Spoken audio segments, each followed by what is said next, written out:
Dunkirk, one of my most anticipated films of this year, is finally here and is directed by one of my biggest inspirations in film, Christopher Nolan. I have been excited for this movie. I love war movies. I am from a family of veterans, so I've been a part of this for a long time. And I've never heard about the Battle of Dunkirk.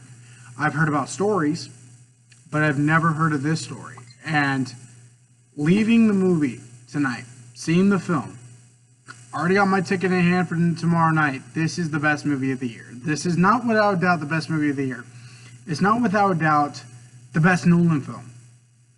It's one of the best experiences I've ever had in theater ever, and it's one of the best movies ever made. I adore Dunkirk from start to finish. This is a cinematic masterpiece.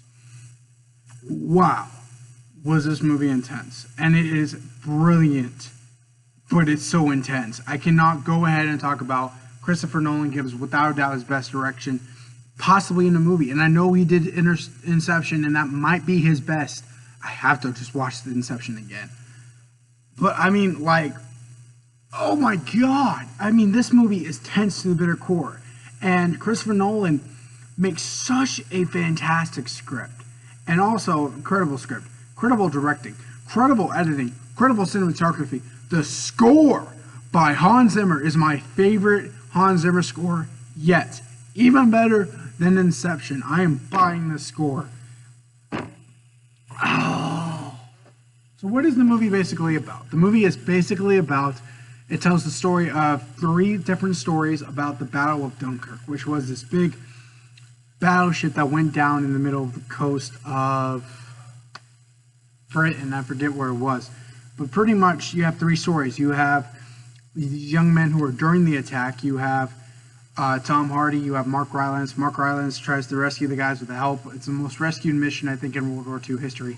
And this movie's pure masterpiece. I gotta go with the performances. Let's just talk about it because we've talked about some of the other stuff. Harry Styles, man. I love Harry Styles. I'm a One Direction guy. I've liked him for a very long time. But when I heard Harry Styles was cast in this movie, I was like, really? But, Christopher Nolan said in an interview recently, he said Harry Styles is like Heath Ledger to him. And he's brilliant in this movie. I think Harry Styles kills it in this movie. He's kind of a supporting character, though. I think he's really great, though. All the boys, all the newcomers. Finn Whitehead, if I'm pronouncing that right, is fantastic as well. Everybody is great. And as somebody who loves war things, I come from history, who comes from a background in the military, which I do. I think this is very accurate. I think this is also PG-13 and doesn't need to be PG-13. Like when I first heard it, I'm like, does it really have to? Why can't it be R? And it does the PG-13 rating to a halt. It's fantastic. And it does it where it doesn't need to be blood everywhere. While I love Steven Spielberg's Saving Private Ryan, I love The Thin Red Line, it doesn't have to be violent. It makes the PG-13 intense, and it makes that. Christopher Nolan is a master at making suspense. And oh my God, 50 millimeter.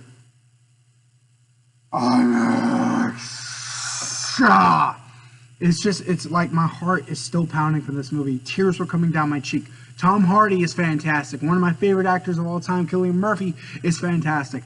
Mark Rylance gives the best performance I've ever seen from him. I loved this movie from start to finish. This is not without a doubt it's one of the best movies I've ever seen. It's probably the second best war film I've ever seen ever. And it's next to Thin Red Line. I adored this movie from start to finish. No flaws. Best movie of the year right now. It's going to be so hard to beat this movie this year. And it's going to be so hard for a movie to top it. Gotta go 5 out of 5. Best film of the year, Christopher Nolan.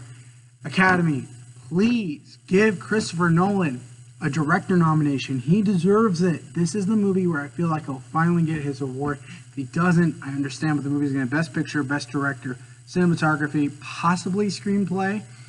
Also expect cinema score, editing.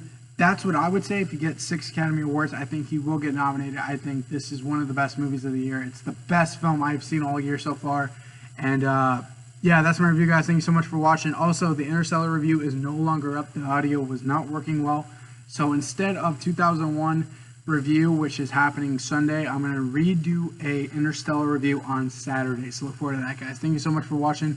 So I'm going to go see it. I'm going to watch Inception again because I want to watch it again. And I'm going to go see this again tomorrow. See you guys later.